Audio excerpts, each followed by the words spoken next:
I know so many people who complain about their jobs, what they do, and who they work with. I hear endless stories about men who chase married women around the office and married women who cheat on their husbands, as well as the usual liars, gamblers, and those who climb the career ladder. These stories always involve unreasonable bosses, unpaid overtime, and so many teenage coworkers that I can't keep track. For a long time, I found these stories funny. It was like a scary story told around a campfire. It wasn't real. It was just otherworldly nonsense meant to scare and amuse. That was until it became very real, and the pain hit very close by. My name is Ben Gregory. I'm 29 years old, and I'm a civil engineer by trade. I design bridges, roadways, and the like. My wife's name is Alexandria, and she addresses me as Alex. She's a year younger than me, works as an office manager at a small law firm, and I adore her. I've never cheated on Alex, would never cheat on her, and I trust her completely. Our life isn't too interesting, but it has everything we want. I wake up in the morning to find her sleeping peacefully next to me, and a couple days a week we manage to get to bed early to talk, cuddle, and make love. If there is a better life, I don't know it. Here's what may be the best part of my story. Somehow, and I honestly don't know how, my wife and I managed to find jobs where we avoid all the office drama. We've both found jobs in great offices with great people who have become real friends to us. So our lives are pretty boring, right? How do I know about all this teenage office craziness? Well, no job is perfect, and there are a few rotten apples in every barrel. Besides, we have neighbors, and neighbors have friends. We also belong to several clubs, gardening, biking, etc., and a gym. It is inevitable that from time to time we run into someone who doesn't know how to behave. I truly believe that most people are nice, but it seems that at every party or get-together there is always that asshole you look at when he is talking to your wife. For example, she told me to never let one neighbor leave her alone. He once cornered her in the kitchen and she doesn't trust him. As long as she keeps him under control and he behaves, he can keep his teeth pulled. Someday, if he goes too far, he'll lose them. I made that promise to myself, so, as you can see, I trust my wife, but I take these assholes seriously. It was Friday night. Alex and I were going out to dinner and dancing with friends at one of the better hotels in the neighboring town. We try to get out for a simple dinner once every 2 weeks and a dance once a month, and sometimes it's just fun to get out of town. I'm a terrible dancer, but I love holding my wife in my arms, moving to the music and trying my best not to step on her toes. When we get together with good friends who share our values, it's not uncommon for us to switch partners for a dance or two. I dance with a friend's wife, and my friend dances with Alex. It's all quite normal. We were with two couples, Sean and Debbie O'Malley and Ned and Janet Davis.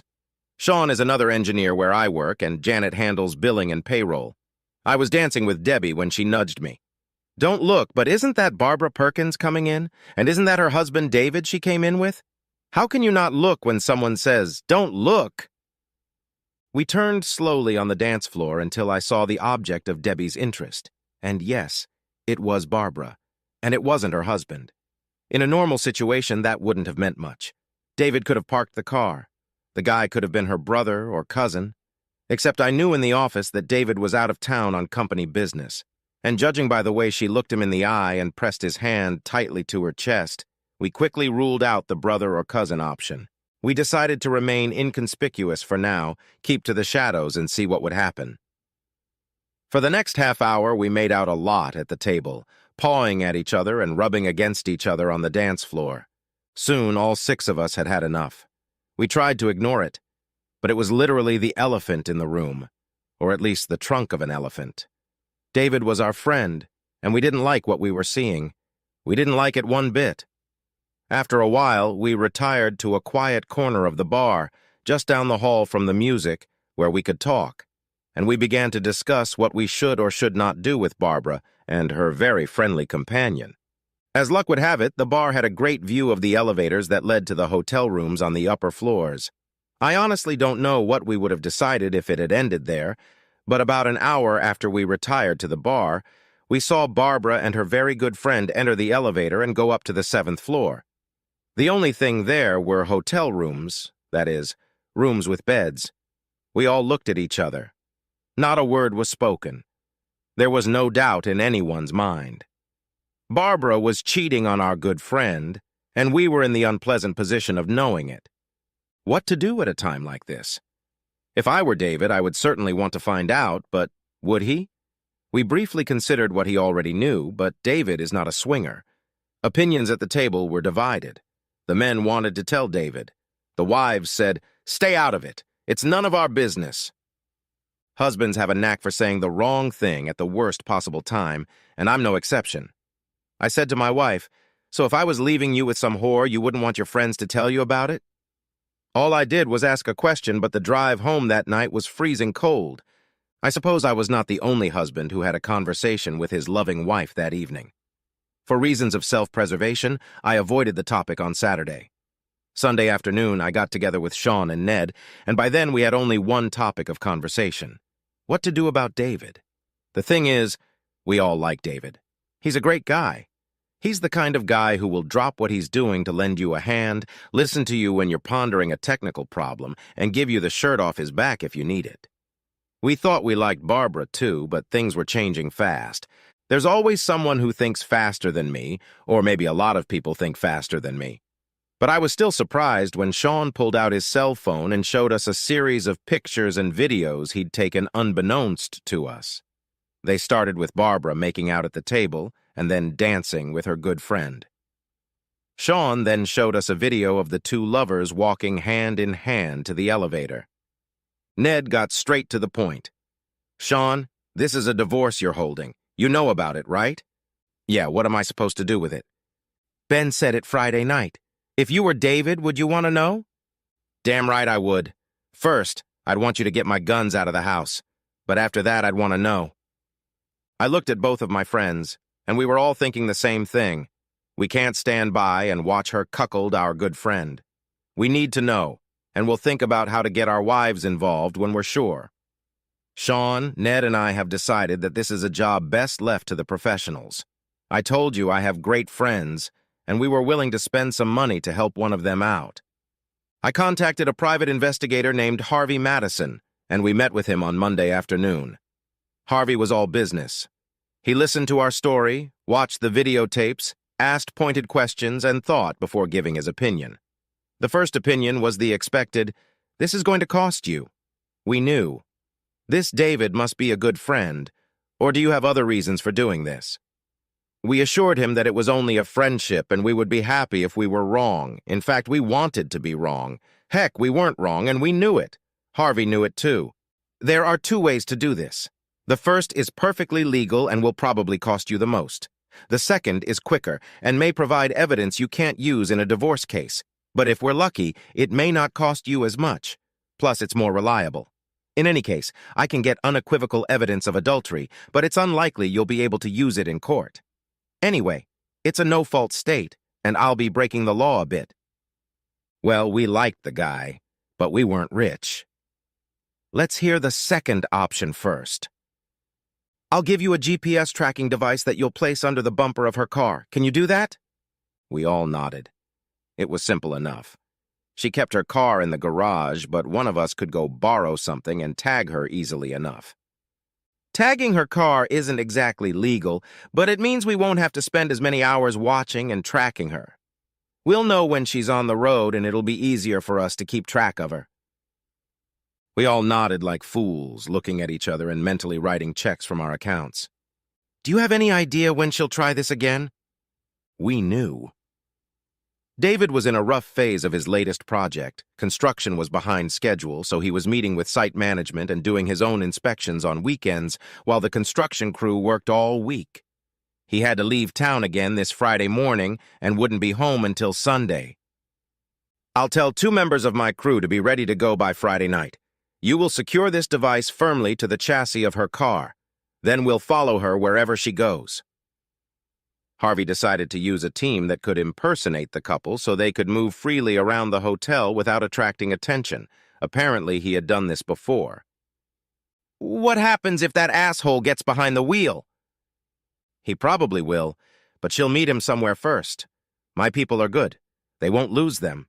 And if there's any chance of tagging his car in the process, I'll just charge you for another beacon. With any luck, it's a one-night job.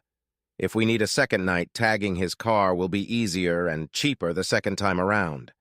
We probably won't get much, but at least we'll be able to clock them coming and going from the hotel room. If they behave as you described, her actions won't pass the husband check, and we can get just as much. What husband check? Will her husband approve of what she is doing? No, she won't pass the husband test. We can live with that. You want to know this asshole's name? We didn't recognize the guy, but suggested Harvey hold on to that information in case David needed it. We were already more deeply involved in this case than we realized. The rest of the week passed without incident. The hardest part was not saying anything to David. I felt like we were just watching him roll off the cliff and doing nothing, but we knew it would be worse if we alarmed him. And we were wrong. On Wednesday after dinner, unannounced, I stopped by David's house and borrowed his edger. Barbara greeted me with a kiss on the cheek, and I felt as if I had been bitten by a snake. David took me to the garage, and noticing the rust on Barbara's car, I slipped my hand under the fender and secured the fasteners so David wouldn't notice anything. Friday went by, then Saturday and Sunday. I took Alex out to dinner at a local restaurant and hoped we wouldn't cross paths with Barbara and her boner buddy. On Monday morning, Sean, Ned, and I received a text message suggesting we meet Harvey later that day. We were not surprised at this outcome. Barbara and her good friend spent Friday and Saturday night in room 623 of the same hotel and didn't leave until late Saturday morning. Harvey's team was lucky. They managed to get room 621 and had everything they needed to make some very clear audio recordings through the wall between the rooms. They also had a small digital camera with a lens that turned a fisheye on the hotel room door, so they got some pretty nasty video of what was going on inside. The loving couple were in no hurry to turn off the lights. Now we had a decision to make, and before we made it, we needed to bring the wives up to speed. What did you do? Honey, Don't! You hired a private investigator without discussing it with me, and you spied on Barbara? Yes, but what if you're wrong? How am I going to look her in the eye after you stalked her and invaded her privacy?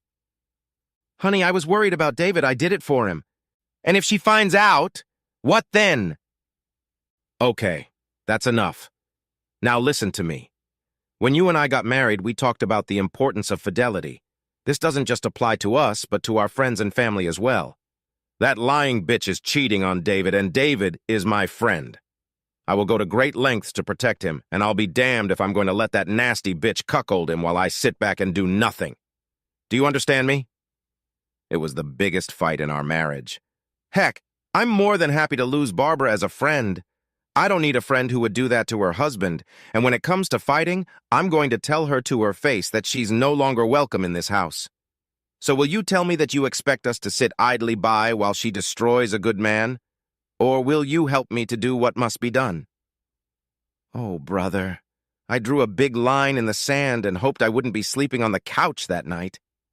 Alex was silent for a long time. When she finally blinked, she said, "No, I'll help. That bitch is cheating and David needs to know about it." She was quiet for a moment, then added, "And if you ever do what she's doing, I won't hire a private investigator. I'll just grab a knife from the kitchen and kill you in your sleep. You have to understand what it means to me to have a wife I can trust. To know that she will never tolerate infidelity, nor will she commit it, is music to my ears." I just smiled and said, "Baby, I'd be disappointed in you if you didn't." I slept in our bed that night, although there was less sleep than I expected. Sometimes you just need to count your blessings, and it's best when you count them together. The next day at work, I learned that Sean and Ned had experienced a similar night. Tuesday after dinner, all three couples gathered at Ned and Janet's house and we talked it over. On Wednesday, Sean, Ned, and I invited David over for a beer after work. After we got off work, we would make up an excuse and take him to our house where Alex, Debbie, and Janet would be waiting for him. We would sit him down with his wives sitting next to him, hand him a beer, and tell him what we knew. What could possibly go wrong? Heck, we knew what could go wrong. We were going to rip our friend's heart right out of his chest, and we were trying to keep him alive when we did it. Things could go wrong. Wednesday was an excruciatingly slow day. I tried to keep busy, but I didn't get anything done. Sean, Ned, and I stayed on top of the script. After work, we invited David out for a beer, and he happily agreed. Heading to the car, Ned said, "I need to stop by the house for a minute. It won't take long." When we pulled up to the house, he invited us in. Alex, Debbie, and Janet were waiting for us in the living room. They were smiling, but not very good at hiding their thoughts. Ned said, "I'll get a beer." The wives invited David to sit on the couch, and Alex and Debbie positioned themselves on either side of him. Janet took a seat on the arm of the couch, and Sean and I pulled up a couple of chairs in the dining room. Ned joined us, set a beer on the coffee table, and the room took on an unmistakable tinge of intervention. David looked around the room and asked, "What's going on? Why is everyone acting so weird?" Sean began. "David, you know we love you, man. We really do. We would never want to hurt you like this. Oh shit, this is hard." The wives supported Sean's struggle. They hugged David tightly, putting their heads on his shoulders and repeating Sean's words. Ned picked up on it. "David, 2 Friday nights ago we had dinner and a little dance. You were on the road, remember?" One by one we laid it all out for him. He refused to look. We took our time. He got angry. We had photos and videotapes. Then we showed him Harvey's report, played the audio and a short video taken through a telescope. We walked him through the evidence and explained everything to him. Piece by piece we destroyed our friend. There were many tears that night, and not just David's. No one felt good about what we had done. We kept telling ourselves that if it was us, we would want to know. Even the wives eventually agreed to it. Nevertheless, we had caused our friend terrible pain and suffering, and we felt sorry for him. That night, David stayed at Ned and Janet's house. Janet called Barbara and told her that we had all had too much to drink, and she accepted that excuse. In the morning, Alex and I went back to the house, and we all had breakfast together. Whether David slept that night or not, he was a different person Thursday morning. He knew the truth. He knew his mind. There was no forgiveness in it. The first thing he did after breakfast was call a lawyer he knew and got the name of a good divorce attorney. A second call got him an appointment before lunch. A third call allowed him a day off. Once David made his decision, he sprang into action. We offered for either of us to go with him, but he said he could handle it on his own. We put all the photos, videos, and files on a thumb drive, and David prepared for war. By noon, he had canceled their joint credit cards and divided the savings. After lunch, he went to work to withdraw it from his retirement account, but on the advice of his lawyer, he left it on his insurance for now. At 5:30 p.m., he went home to meet his wife. None of us witnessed the confrontation there, but we knew the neighbors and got the information. They didn't hear any screaming. There was no rattling of lamps or glass hitting the walls. David went into his house, and about an hour later, Barbara popped out the front door with a suitcase, eyes bulging and barely able to keep up. She collapsed into the car, cried for a while, and finally left the house. From the moment she left the house until she left the property, David stood on the porch and watched his soon-to-be ex-wife walk out of their marriage. I wish I could say it was over except for the lawyering, but I'd be lying. 7-year relationships and 5-year marriages don't end without pain. For the next few months, David was an unofficial member of 3 families. More often than not, he had dinner with one or the other family. We went to ball games, visited the bar after work, and often played golf on the weekends. He even joined us on a few nights when his wives wouldn't let him off the dance floor. The day his divorce became final was hard on David. We drank too much and had a terrible hangover the next day. David survived his divorce, but it was killing us. Wives are tricky little souls. If we had to negotiate an intention to tell David what we knew about Barbara, they never told us about their plans to introduce David to every woman they knew. After several evenings of different women randomly showing up wherever we were, there was a joke between the guys. "I wonder who they have scheduled for tonight. Will she be blonde, brunette, or redhead?" We would let the wives hear us speculate on this. We also started placing bets on the size of their breasts. Okay, we kept that part to ourselves. It's been a year since David's divorce, and he seems to be doing well. He's not getting into a serious relationship with anyone yet, and all of his friends agree that it's a good idea for now. He needs to take it one step at a time. Get over one relationship before starting another. We're not worried. David is a godsend, and if our wives have anything to say about it, he won't be single for very long. There is one dark aspect to this story that I should mention. David is not the type to seek revenge. Fortunately, we are. After fantasizing about various scenarios in which we broke Mr. Boehner's knees and kicked his privates down his throat, we settled on a much simpler solution that involved no jail time for either of us. We gave his wife copies of everything we had. We decided she would be better off without him, and Mrs. Boehner agreed.